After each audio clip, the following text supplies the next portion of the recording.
जी lecture number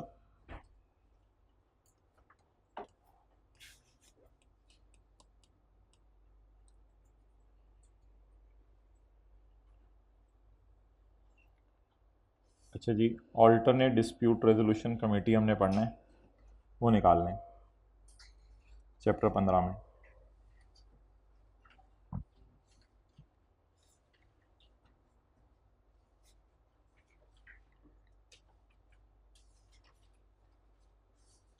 page 342।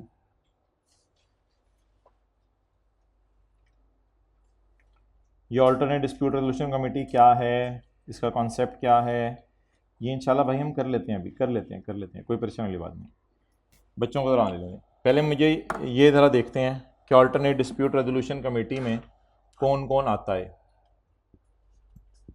फिर हम आगे चलेंगे। ऑल्टरनेट डिस्प्यूट रेजोल्यूशन कमेटी में कौन कौन आता है? ऑल्टरनेट डिस्प्यूट रेजोल्यूशन कमेटी में पेज नंबर 342 चीफ कमिश्नर आएगा जो आपके इलाके का है, चार्टर्ड अकाउंटेंट और cost and management accountant, and advocates having minimum of 10 year experience in the field of tax, कम से कम जिनका 10 साल का तजर्बा हो। अच्छा, alternate dispute resolution committee is like अ जज टाइप कोई चीज़ है, जज है जिसने केस सुनना है। तो कमेटी में क्या ऐसा जज बैठ सकता है जो आपका जानने वाला हो? नहीं। तो टैक्स पेयर को कोई मसला आया, वो लेके गया ऑल्टरनेट डिस्प्यूट रेजोल्यूशन कमेटी में। ऑल्टरनेट डिस्प्यूट रेजोल्यूशन कमेटी आपका मसला हल करवाएगी। ऑल्टरनेट डिस्प्यूट रेजोल्यूशन कमेटी में जब आप अपना मसला लेके गए तो वहां पर chartered accountant, cost and management accountant case सुनेगा आपका। तो ये चार्टेड अकाउंटेंट ऐसा नहीं होना चाहिए जिससे आप अपना ऑडिट करवाते रहते हैं, या जिस चार्टेड अकाउंटेंट को आप एफबीआर में अपना रिप्रेजेंटेटिव भेजते हैं। ये चार्टेड अकाउंटेंट टैक्स पेयर के जानने वाला होना चाहिए या अनजान होना चाहिए? अनजान होना चाहिए। The tax payer shall not nominate a CA or an advocate if the said CA or advocate is or has been an auditor या रिप्रेजेंटेटिव ऑफ टैक्स पेयर। इस आपके लिए अनजान होना चाहिए, जानने वाला नहीं होना चाहिए। इसके बाद ऑफिसर ऑफ इनलैंड रेवेन्यू में से कोई बंदा आएगा जो कम से कम 21वें स्केल या उससे ऊपर वाले स्केल में रिटायर हुआ हो। बेसिक स्केल सुने होंगे आपने, 21वें ग्रेड का अफसर है, बड़ा लेवल है अफसर का, 20वें ग्रेड का अफसर है। तो कम से कम 21वें ग्रेड का कोई अफसर हो जो रिटायर हो गया हो, अब उसको भी इस कमेटी में बैठा सकते हैं। और कोई रिप्यूटेबल बिजनेसमैन होना चाहिए, जैसे पता नहीं मियां मनशा है और कौन कौन से नाम है, फलां ये चला रहा है, फलां बंदा ये चला रहा है, यार ये एम्पोरियम मॉल किसका है, ये फलां चीज़ किसकी है। ये रिप्यूटेबल बिजनेसमैन होना चाहिए। Nominated by chamber of commerce and industry. ये chamber of commerce and industry ना ताजरों ने बनाई हुई है, तो इनमें से कोई एक बंदा हो जाएगा। ठीक है, इंशाल्लाह बाकी कल पढ़ेंगे। पॉइंट डी,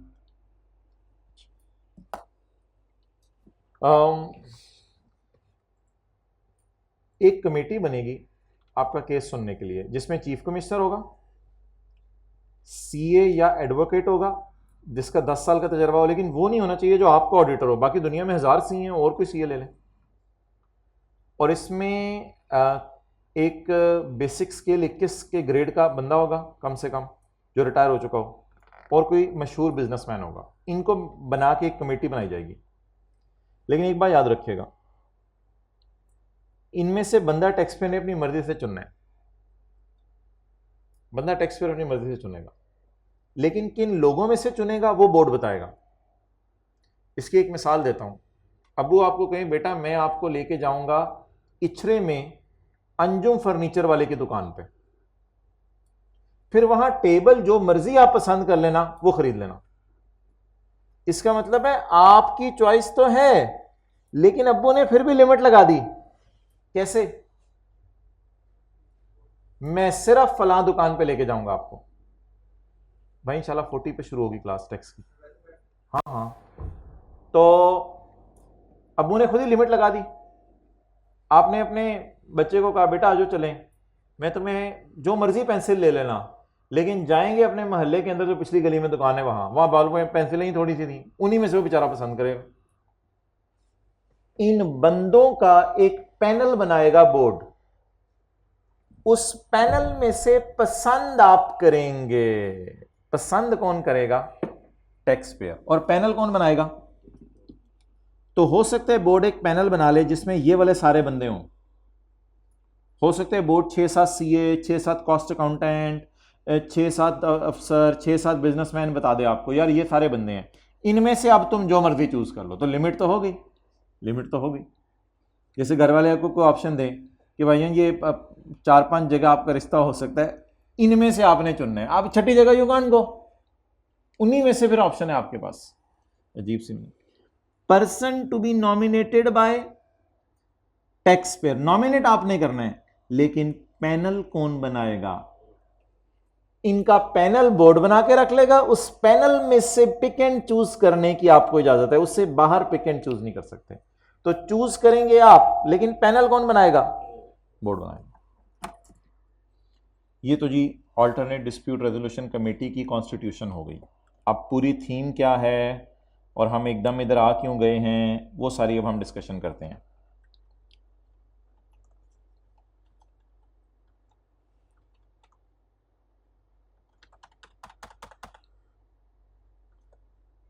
असल में होता यह है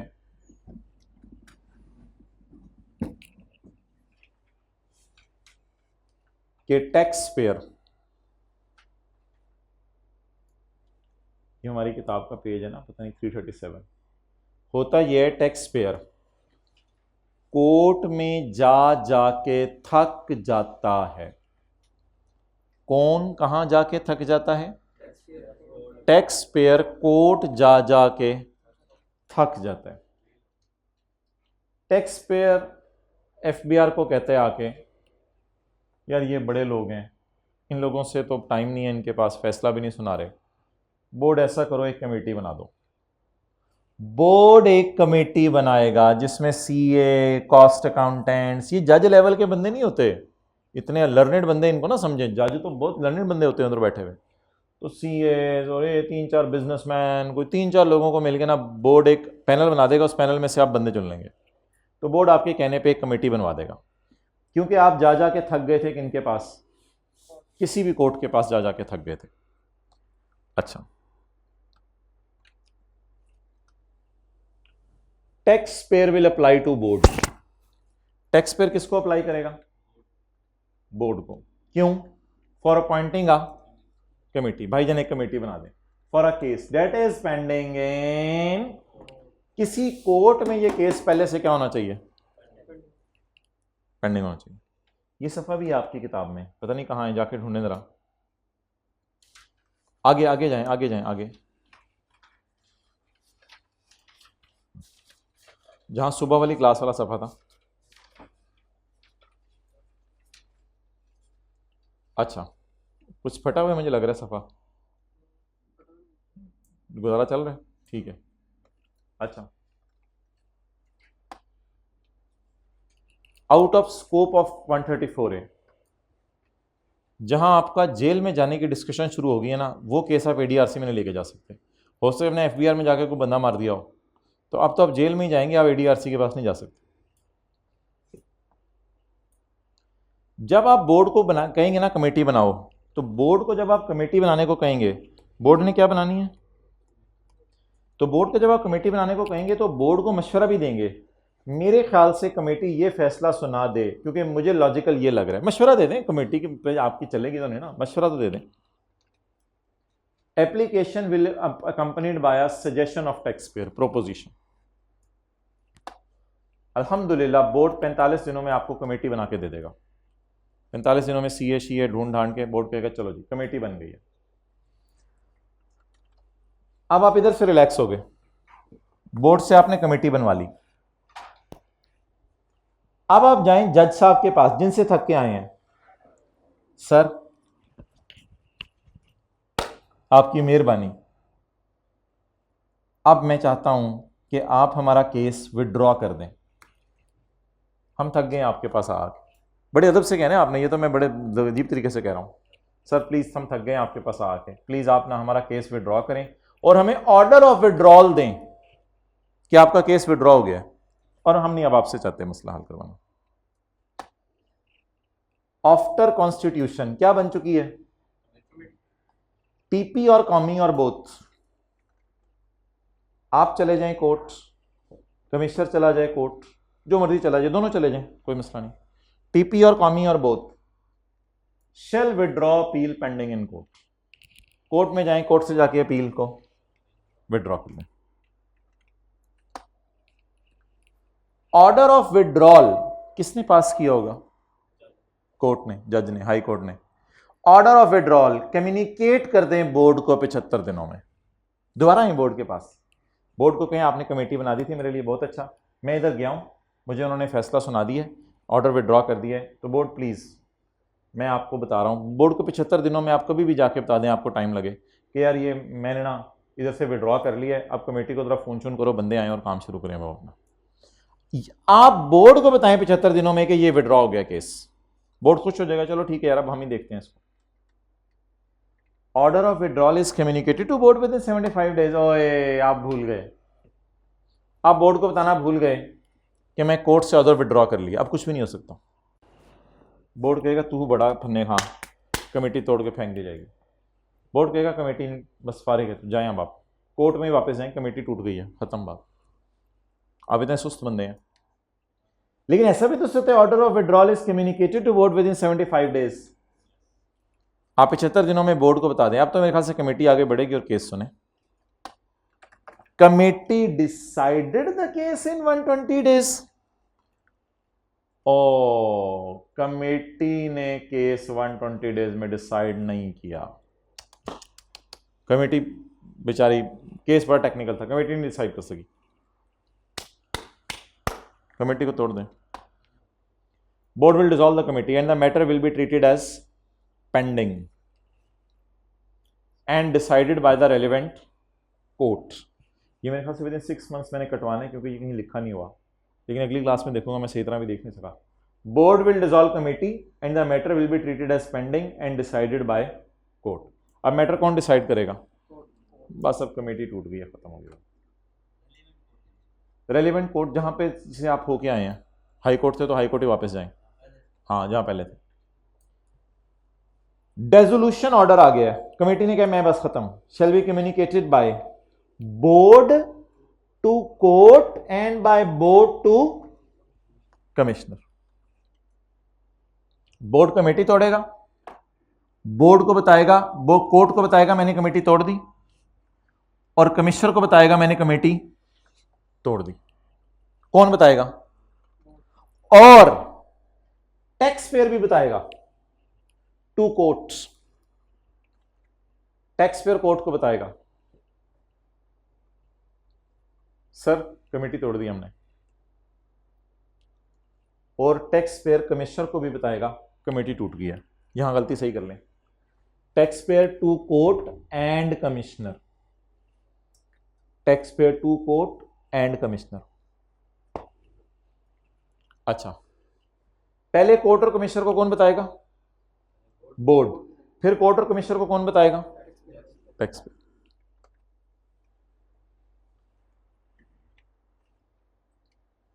अब अगला सिनेरियो क्या है? Committee decide case in 120 days.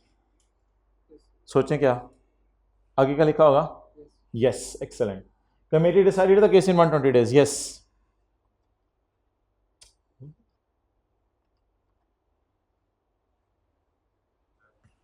Decision of committee shall be binding on commissioner and tax payer. और कमिश्नर के लिए डिसीजन बाइंडिंग है बस, अब इन्होंने मानना ही मानना है, इनके पास और कोई चारा नहीं है। दूसरी बात, decision of committee shall not be taken as a precedent. ये प्रेसिडेंट नहीं होगा। टीचर ने स्टूडेंट से पूछा आपने टेस्ट दिए, उसने कहा नहीं सर, सॉरी सर नहीं, मैं भूल गया था सर। टीचर ने उसे माफ कर दिया।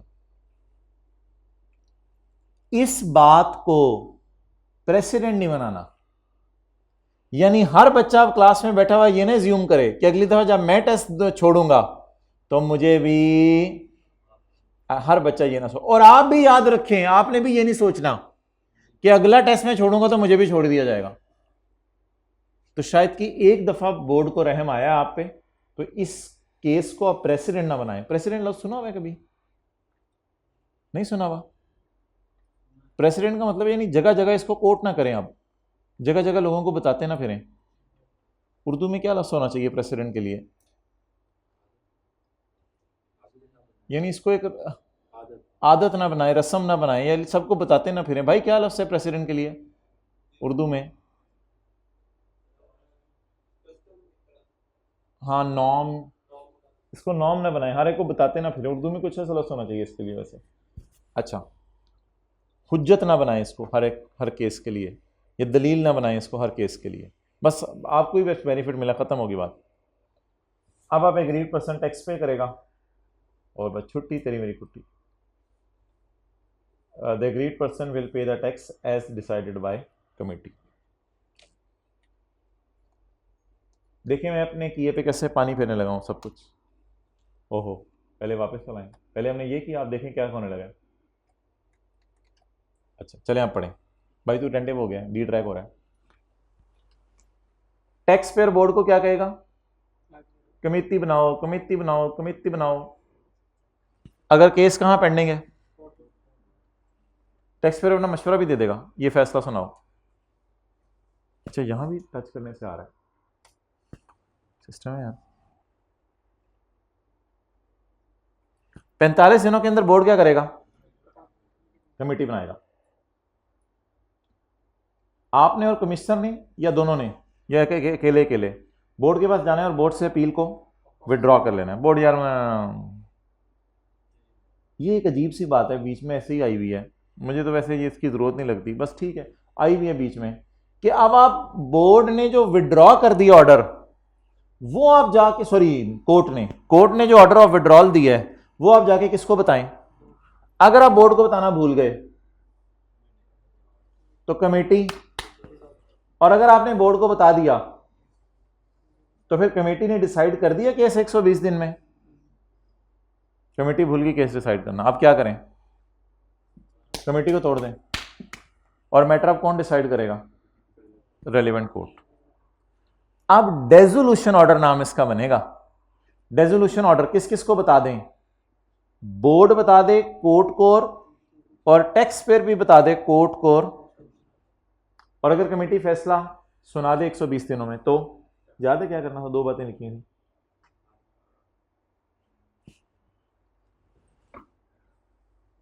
ये फैसला बाइंडिंग होगा टैक्स पेयर पे और कमिश्नर पे, और दूसरा इसको as a norm, as a precedent use नहीं किया जाएगा। और अब आप टैक्स पे करेंगे, छुट्टी तेरी मेरी कुट्टी। पढ़ें।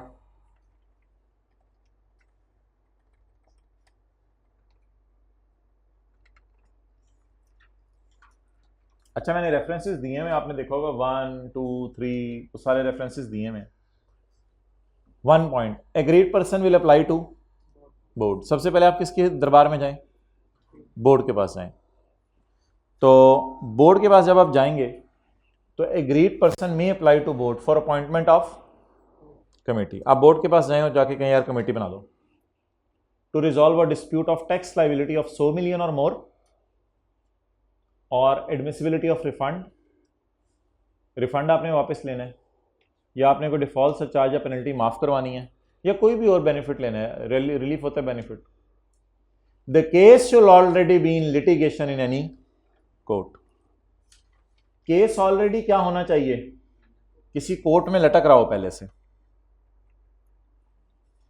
The case will not be refer to board. Board के पास आपने केस नहीं लेके जाना। अगर आपके खिलाफ क्या शुरू हो चुकी हैं? क्रिमिनल प्रोसीडिंग, वो आप कर बोलिए।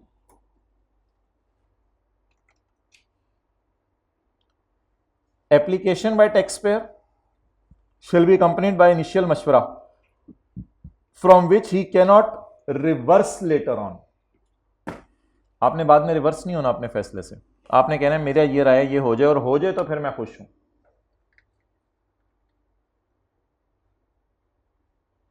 इन 45 डेज बोर्ड में अपॉइंट अ कमेटी. 45 दिनों में बोर्ड क्या बना देगा? Committee.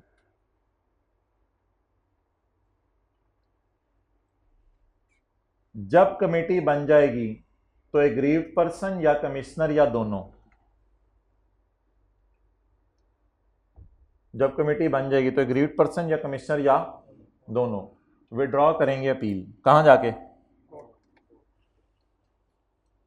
After constitution of committee the agreed person और द कमिश्नर और both shall withdraw the appeal pending before any court.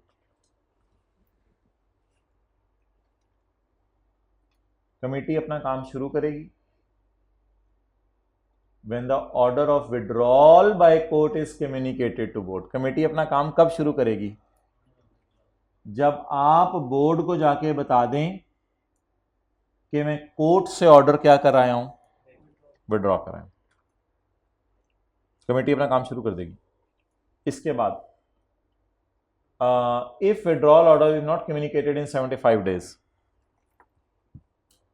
If withdrawal order is not communicated in 75 days, तो excellent. Logic पे चलो ना. The committee will be and this section will not apply. तो यहां तक हम पहुंच गए हैं. देखें, लेकिन ऐसे भी तो हो सकता है कि बोर्ड को आप 75 डेज में बता दें, बात आपको याद आ जाए. Decision by committee. Committee issue को एग्जामिन करेगी, इंक्वायरी करेगी, एक्सपर्ट ओपिनियन लेगी, ऑडिट करेगी and shall decide the dispute by majority in 120 days of its appointment. 120 दिन में कमेटी फैसला सुना देगी. मेजॉरिटी का क्या मतलब है? कमेटी में 4 बंदे बैठे हों तो 3 एक तरफ हो जाएं तो ये मेजॉरिटी है. कमेटी में 3 बंदे बैठे हों 2 एक तरफ हो जाएं, मेजॉरिटी है. 3 बैठे हों 1.5 एक तरफ हो जाए, 1.5 एक तरफ हो जाए, ये तो नहीं पॉसिबल. तो मेजॉरिटी से केस डिसाइड कर दिया जाएगा. इस लाइन को काट दें. In computing about time, is the committee decision a precedent? क्या ये लोगों को आप बता सकते हो? The decision by committee shall not be cited or taken. Cited का वही मतलब है taken. As a precedent in any other case, any other case लिखें दूसरे टैक्स पेयर्स के. दूसरे टैक्स पेयर्स इसको नहीं बता सकते कि यार तुम्हारे साथ जो हुआ था वो भी हमारे साथ ही हो. Not be taken as president in any other case or the same case for a different tax year, या सेम केस आपका चल रहा हो डिफरेंट टैक्स ईयर का. अब 2 बातें हो गई. अगर मैंने आपको टेस्ट 1 ना देने पे छोड़ दिया, ना आपने दूसरे लोग मुझे आके कहेंगे कि हमें भी छोड़ें, और ना आप टेस्ट 2 देने के बाद आके कह सकते हैं आप भी मुझे छोड़ दें, तो ये प्रेसिडेंट नहीं होगा. इसको हुज्जत नहीं बनाया जाएगा कि पिछले लोगों के साथ ये किया तो मेरे साथ भी यही करो. प्रेसिडेंट होते हैं ना अम्मी, आप जो है आपने प्रेसिडेंट सेट कर दिया, आप हर ईद पे ईदी देती हैं. इस प्रेसिडेंट को कायम रखें ज़रा. मैं कहती हूँ ये प्रेसिडेंट नहीं मैंने सेट किया, मैं बस इसी दफ़ा दिया, चलो ना सो. हाँ, नमूना या मॉडल. अच्छा, तो order of withdrawal is communicated to board within 75 days. Yes, तो कमेटी ने डिसाइड कर दिया केस 120 डेज में. नीचे आ जाए. पॉइंट 8 अभी बाद में पढ़ाता हूँ. कमेटी का ऑर्डर बाइंडिंग है. The decision of committee shall be binding on commissioner and agreed person. ये तो दूसरी साइड पे निकल गया हम. ना प्रेसिडेंट होगा और ये फैसला बाइंडिंग होगा.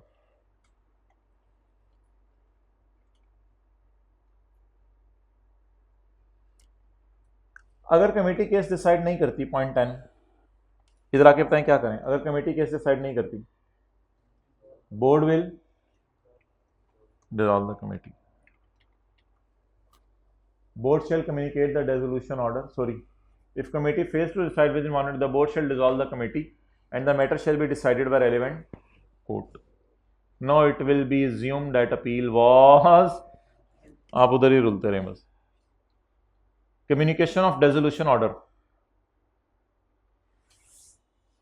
कमेटी डिसॉल्व होने का ऑर्डर बताएं. वो जो नीचे था सबसे नीचे पोजीशन, कौन किसको बताएगा? बोर्ड कोर्ट को और कमिश्नर को, और टैक्स पेयर भी कोर्ट को और commissioner.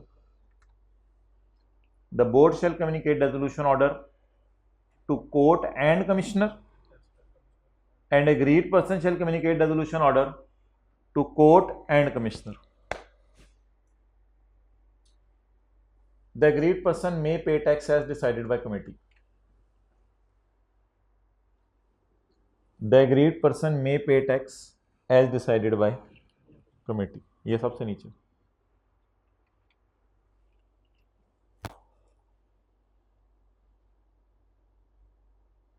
And all previous decisions, orders against him shall stand cancelled. लिख लें समझने के लिए. पिछले सारे फैसले आपके खिलाफ कैंसिल हो जाएंगे और ये वाला फैसला प्रिवेल करेगा.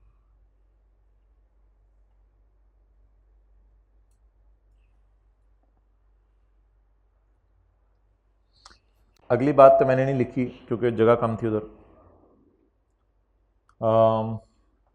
तनख्वाह दे दें आप, सीए को टाइम निकाल के आया, थोड़ी सी फीस वगैरह दे दें. फिर बिजनेसमैन भी टाइम निकाल के आया, अपना बिजनेस छोड़ के आया होगा, तो इन लोगों को ना थोड़ी बहुत तनख्वाह दे दें ताकि इनकी भी ज़रा हल्की फुल्की चलता रहे दाल पानी. तो द बोर्ड विल प्रिस्क्राइब तनख्वाह for members of committee. Committee के मेंबर्स को बोर्ड तनख्वाह भी दे देगा थोड़ी बहुत ही, लेकिन चीफ कमिश्नर को तनख्वाह नहीं देगा क्योंकि ये तो इनका अपना बंदा है. चीफ कमिश्नर को तनख्वाह नहीं देगा, बाकी लोगों को दे दें तनख्वाह. बोर्ड में make rules for this section. अच्छा, मुझे ये बताएं, जब कमेटी बनेगी तब आपने टैक्स देने या कमेटी के फैसले के बाद टैक्स देने? एक्सेलेंट. जब कमेटी बन जाए तब आपसे टैक्स नहीं लिया जाएगा अनलेस के कमेटी आपके खिलाफ फैसला कर दे फिर टैक्स दे दें, या अनलेस की कमेटी ही टूट जाए फिर भी आपको टैक्स देना पड़ेगा. तो आम हालात में आपने टैक्स कब देने? जब कमेटी फैसला सुना दे. इसी बात को एक और एंगल से समझें, तब तक टैक्स नहीं देना जब तक कमेटी फैसला, और अगर आपके अगेंस्ट फैसला आ गया फौरन टैक्स दें, और अगर आपके अगेंस्ट फैसला तो नहीं आया लेकिन कमेटी ही टूट गई फौरन टैक्स दें. इस लफ्ज का मतलब क्या है? Stay of tax recovery. Point 8, tax recovery आपसे रोक दी जाएगी. The tax recovery shall be stayed on constitution of committee. इसका मतलब लिखें, जैसे ही कमेटी बनेगी अब आपसे टैक्स नहीं लिया जाएगा. बनेगी जब कमेटी, जैसे ही कमेटी बनेगी अब आपसे टैक्स नहीं लिया जाएगा.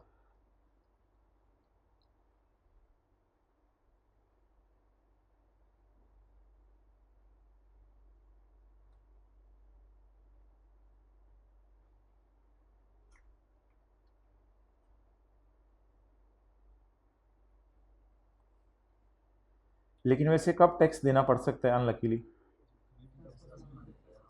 अंटिल द अर्लियर ऑफ, दोनों में से जो चीज पहले हो जाए. अगर कमेटी का फैसला आ जाए, आगे लिखें against you, decision of committee against tax payer. या तो कमेटी का फैसला आ जाए आपके खिलाफ, या कमेटी टूट जाए. तो अगर कमेटी टूट जाए तो क्या होगा? आपको टैक्स इमीडिएटली देना पड़ेगा, वरना आम हालात में टैक्स आप तभी देंगे जब कमेटी का फैसला आ जाए. वही बात है.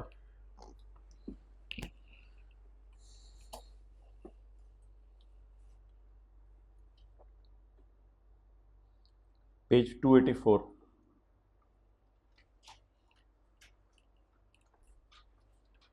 कितने पेन बच्चे बगल में ढंढोरा शहर में. संडे को आपकी नॉर्मल क्लास होगी भाई.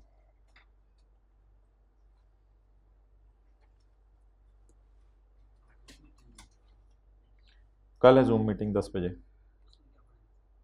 शायद कुछ सवाल करा दूं या देख लेंगे. Question 2 page 283. A, B, and C are partners of an AOP and share profits and loss in the ratio of 5:3:2. A, B, C engage in the business of electronic goods ने 2 ब्रांचेस, एक Tehran में एक Dubai में. Following information is expected from profit and loss. Sale cost of sale, GP, admin, financial charges, other income, profit before tax.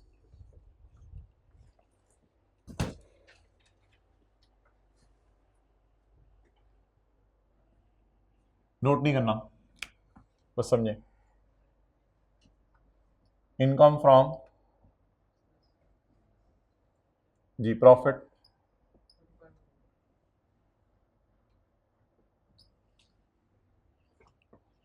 इंशाल्लाह 15 minute में आपको free करना है. अच्छा जी. Closing stock is valued at 1300, however NRV is 1100. क्या करें? 1300 से 1100 पे ले आए. क्लोजिंग स्टॉक कम होने से प्रॉफिट, ये क्लास में बताया था, नहीं बढ़ता, कम होता है, डायरेक्ट रिलेशन है. क्लोजिंग स्टॉक कम होने से प्रॉफिट कम होगा. ये दूसरे तरीके से समझ लें, एनआरवी लॉस रिकॉर्ड करने से प्रॉफिट कम होगा, लॉस रिकॉर्ड करने से प्रॉफिट कम होगा. लेस एनआरवी लॉस कितना?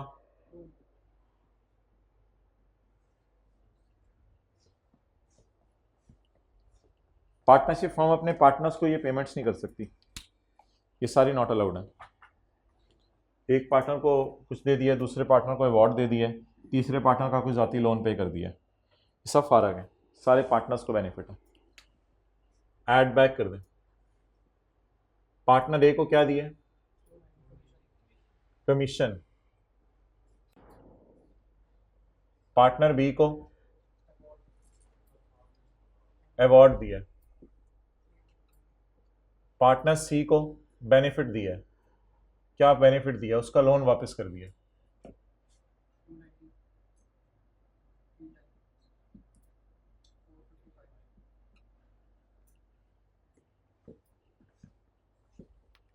ईद मिलन पार्टी बिजनेस का नॉर्मल खर्चा. अकाउंटिंग डेप्शन उल्टा के टैक्स डेप्शन माइनस कर दें. ईद मिलन बिजनेस का नॉर्मल खर्चा. रेड मार्कर से नहीं लिखना. रेड मार्कर से आपको पता है मैंने इन चीज़ों को क्यों लिखा है? क्योंकि बाकी रसद टोटल वाली एक वर्किंग होती है. लेस ईद मिलन, एड बैक अकाउंटिंग वालों की, लेस टैक्स वालों की. कितनी?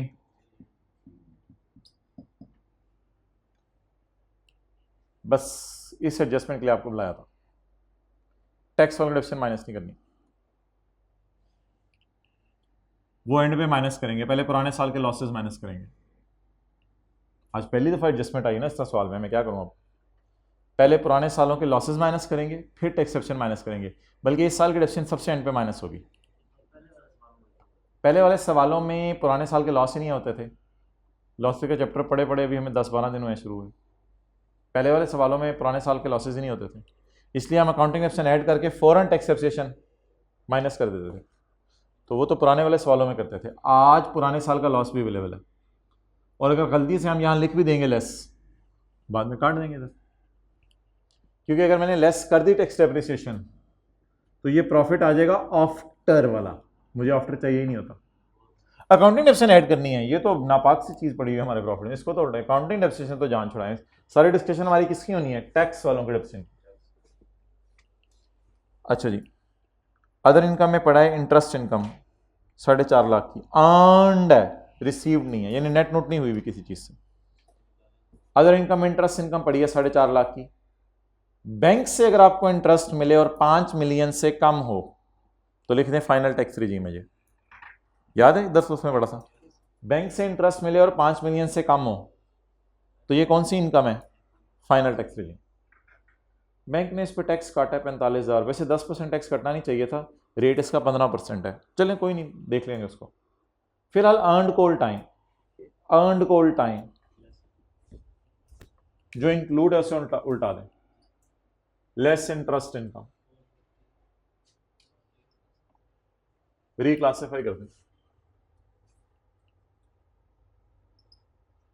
AOP, income and tax thereon, Mr. ABC, income from business,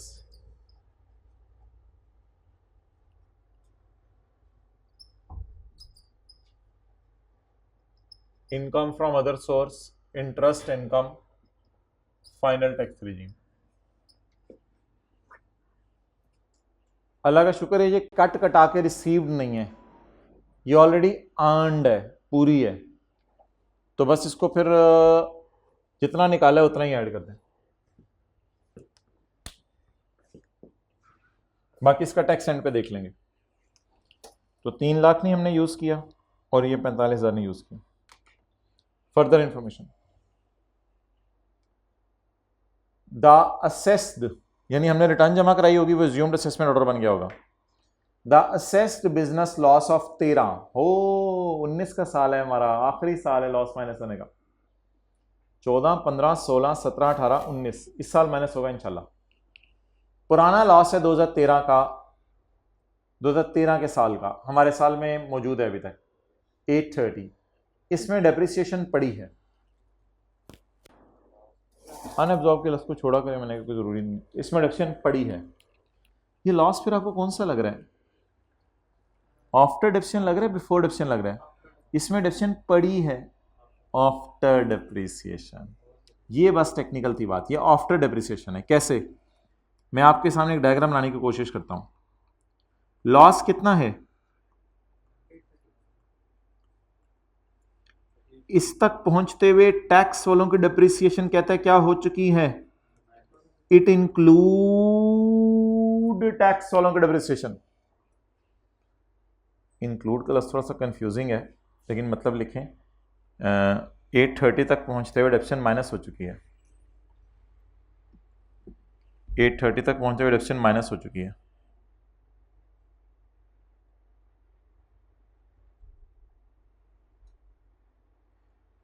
इसलिए ये लॉस आफ्टर डेप्रिसिएशन है, 830 तक पहुंचते हुए,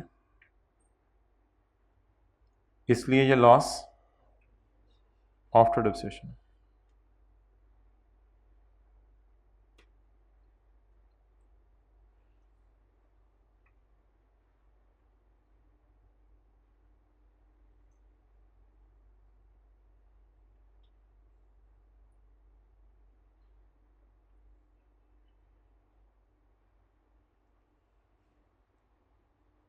अच्छा जी, अब ये लॉस क्या है, आफ्टर डेप्रिसिएशन। मुझे कौन सा चाहिए, मैंने कहा था जब भी बिफोर पे जाना हो ना डेप्रिसिएशन को प्लस ही करना है, क्योंकि डेप्रिसिएशन की नेचर नेगेटिव वाली है हमेशा। तो कैलकुलेटर पे -830 लिख के +750 इस तरह निकल आता है। एक और दफा भी था ना इस तरह, चैप्टर 14 में, नहीं भी नहीं शुरू हुई अभी, सर नहीं आया फाटू की।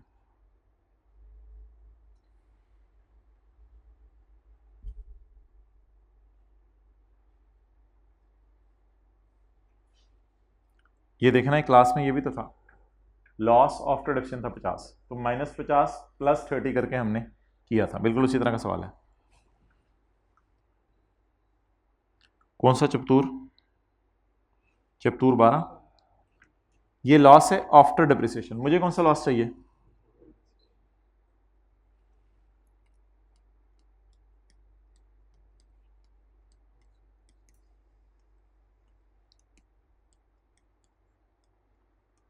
जी ये लॉस क्या आ गया, बिफोर डेप्रिसिएशन। सही है कैलकुलेशन। लॉस तक पहुंचे डेप्रिसिएशन क्या हो चुकी होगी, माइनस, उसे क्या कर दें, ऐड बैक कर दें। अब तरतीब पता चल गई, पहले माइनस करेंगे ये 125, फिर माइनस करेंगे पुरानी डेप्रिसिएशन, फिर माइनस करेंगे हमारी डेप्रिसिएशन, जैसे आज के सवाल में मैंने लिखा था कमर वाले में। पहले माइनस करेंगे पुराना लॉस, फिर माइनस करेंगे पुरानी डेप्रिसिएशन, फिर माइनस करेंगे हमारी डिप्रिसिएशन। मजे का सवाल आया था लॉसेस का, क्वेश्चन 1 हो गया था, 1 था 2 था बिजनेस वाला, नहीं 1 तो सैलरी वाला था। हाँ इन्होंने पास कर लिया टैक्स। अब आप मुझे ये बता दें, अगर आगे तो फॉरेन इनकम है और फॉरेन इनकम के बारे में लिखा है उसने, ये फिगर ऊपर शामिल नहीं है। अभी नहीं, एफर्ट शुरू हुई, 10 मिनट बाद होनी है, बैठ जाए मैडम। अच्छा आप बता दें जी टोटल।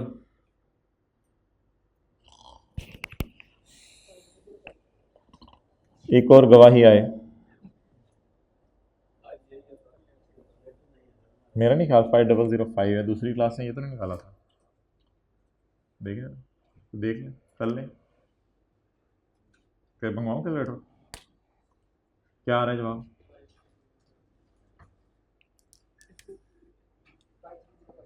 हाँ 5305। अब तरतीब बना दें। अब ये प्रॉफिट क्या है? बिफोर लॉस, बिफोर डेप्रिसिएशन, और है किस साल का? ये मैं क्यों लिख रहा हूं बिफोर डेप्रिसिएशन? इसलिए कि हमारे साल की डेप्रिसिएशन अगर मैं माइनस कर देता तो फिर ये प्रॉफिट होता आफ्टर डेप्रिसिएशन। अभी मैंने माइनस नहीं की थी, इसलिए ये प्रॉफिट है बिफोर। अगर मैं 300 जबरदस्ती यहां डाल देता ना जो आदत है, तो फिर ये प्रॉफिट हो जाता आफ्टर डेप्रिसिएशन। अब वो तरतीब से चलें। पुरानी डेप्रिसिएशन, पुराना लॉस 13 के साल का। सबसे पहले इसको माइनस करें।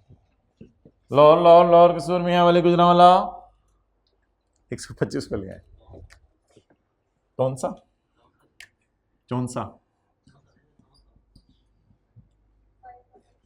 51।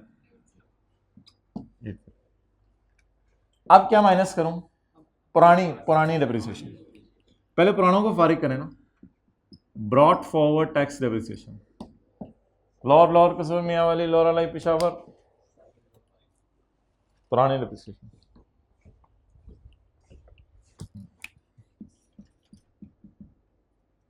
उस्ताद जी गड्डी चलाओ, ड्राइवर ना होर सवारियां हैगियां ने, सबर, कंडक्टर चेंज, 4475। इसमें से माइनस करें करंट ईयर के टैक्स वालों की depreciation.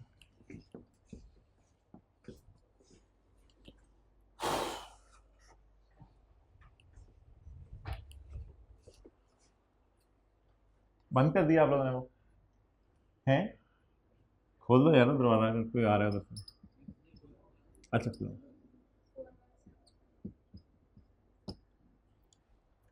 417। So that is my income from business.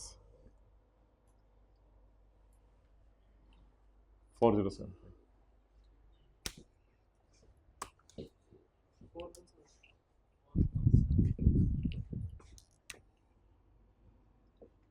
इतने छोटे से काम के लिए आपने उधर भेजा।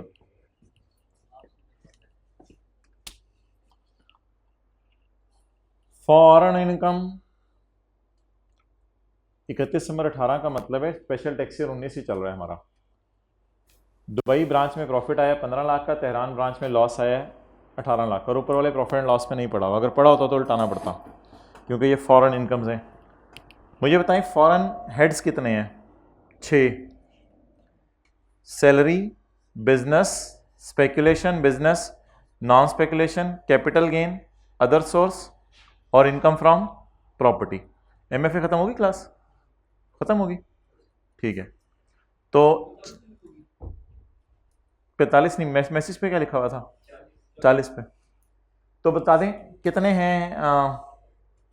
6। उन 6 हेड में से ये कौन कौन सा हेड है? सिर्फ एक ही हेड है। मुल्क 2 हैं, हेड एक है। ऊंची ऊंची बोलें।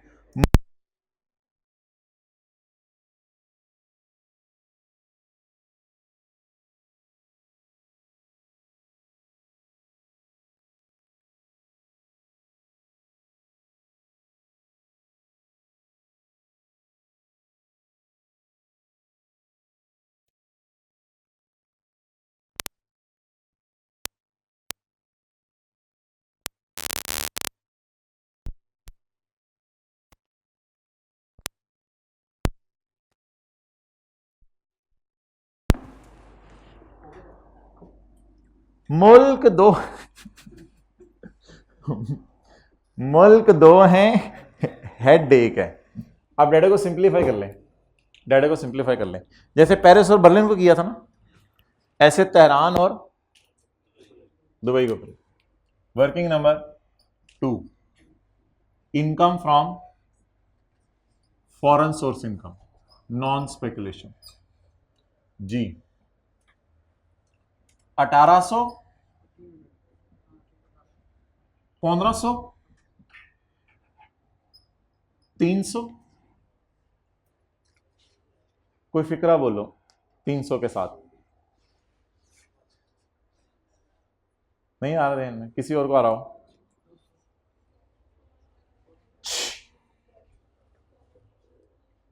अगर फॉरेन इनकम्स हो तो उन्हें छू करके ऊपर फेंकना है, और अगर सिर्फ फॉरेन लॉसेज हो करके नीचे फेंक देना। ये याद आ रहा है आप लोगों को?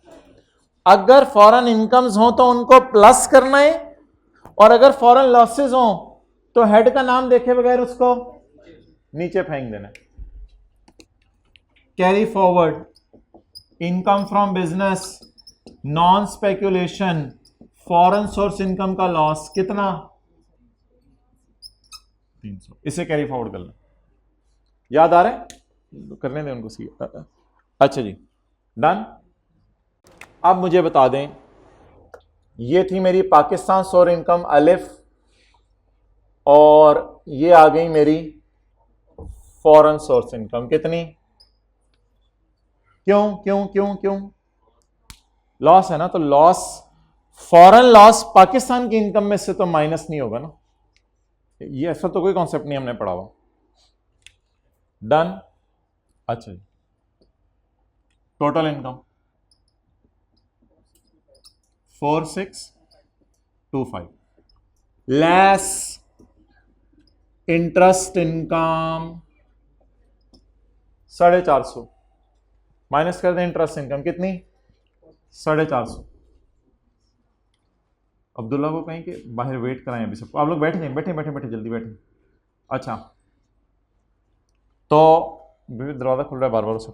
नहीं नहीं, वो तो कोई मसला नहीं, आप लोगों को क्या पता था। अच्छा, interest income final tax regime 450। अब आप मुझे बता दें what is my taxable income? 41। Interest income को बाहर क्यों निकाला है? क्योंकि ये कौन सी रिजीम है? फाइनल टैक्स रिजीम है। अब आप जाएं और 4175 पे टैक्स निकालें, चैप्टर 4 में जाएं।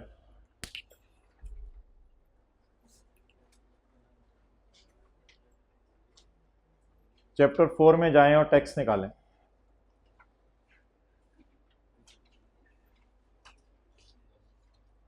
जल्दी यार निकाल दो।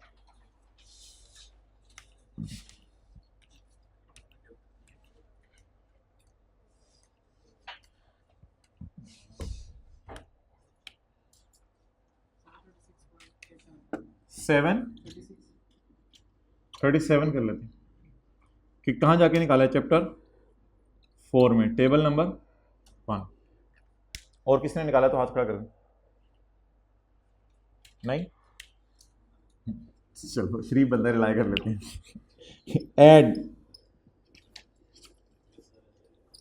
Add tax on interest income. हाँ, 15%। डिविडेंड पर भी 15% है, और इंटरेस्ट इनकम पे भी टैक्स क्या है? उधर लिखा हुआ है टैक्स रेट अलग से दिए हुए हैं, लेकिन पेपर में इंशाल्लाह आखिरी वाले सफ़े पे दिए होंगे ना। अब ये एंड तो हमें मिल ही नहीं रहा अभी, तो टैक्स रेट दिए हुए हैं जी। क्या जवाब आ गया? उनको बताने दें। 737 प्लस 68। अच्छा, अब मुझे बता दें अनलकीली टैक्स कटा कितना है? ओए, अनलकीली टैक्स कटा कितना है? 45।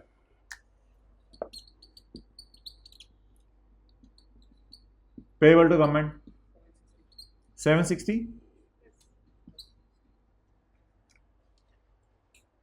ये किसका न्यूमेरिकल सॉल्व हो गया? एओपी का। अब किसका न्यूमेरिकल सॉल्व करना है? पार्टनर का।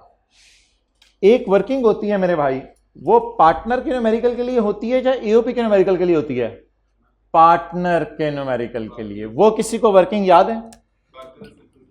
बाकी रस्सा टोटल नहीं, A B C total, A B C total. अच्छा, कमीशन नहीं, हाँ कमीशन, अवार्ड, उसकी जात के लिए कोई बेनिफिट, ये वर्किंग याद है? ये पार्टनर के न्यूमेरिकल के लिए होगी। 290, 310, 455। लेकिन ये वाली फिगर डिविजिबल इनकम है जिसके साथ टैक्सेबल इनकम लिखा है। मैंने इंटरेस्ट को नहीं बस छोड़ें, जिस पे चैप्टर 4 का रेट लगाया, ये डिविजिबल इनकम है।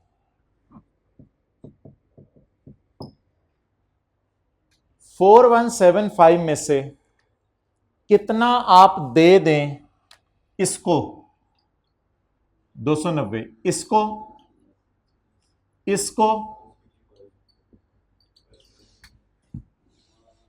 4175 माइनस 290 माइनस 310 माइनस 455,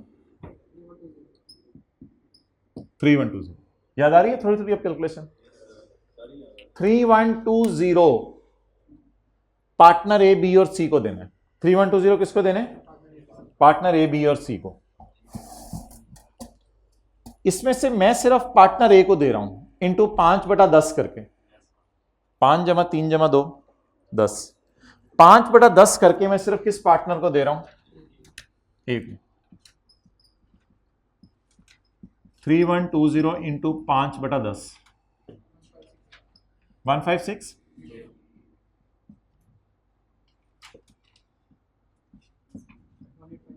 185। ये वर्किंग किसके सवाल के लिए जरूरी थी? पार्टनर के सवाल के लिए। अब किसका सवाल शुरू करें? पार्टनर का। पार्टनर की इनकम एक ही है, कितनी है जी? 600।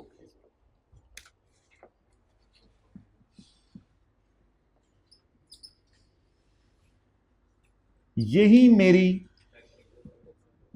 Taxable income. Add share from,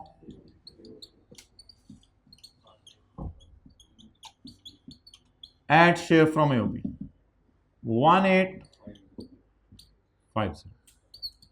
इसका नाम हमने रखा था टैक्सेबल इनकम फॉर रेट बढ़ाना टू। इसके बाद आपने टैक्स निकालना है, ज़्यादा वाली इनकम पे ज़्यादा वाला टैक्स और कम वाली इनकम पे कम वाला टैक्स, और चपेट वाली इनकम पे थप्पड़ वाला टैक्स। ज़्यादा वाली इनकम पे ज़्यादा वाला टैक्स और कम वाली इनकम पे कम वाला टैक्स। ये तो आप निकाल लेंगे। ये मैंने क्वेश्चन मार्क इसलिए नहीं लगाया कि इग्नोर करना है, यहाँ तो इग्नोर करनी थी कैलकुलेशन, लेकिन ये तो घर जाके निकाल लेंगे। कल इंशाल्लाह मिलते हैं 10 बजे जूम मीटिंग में।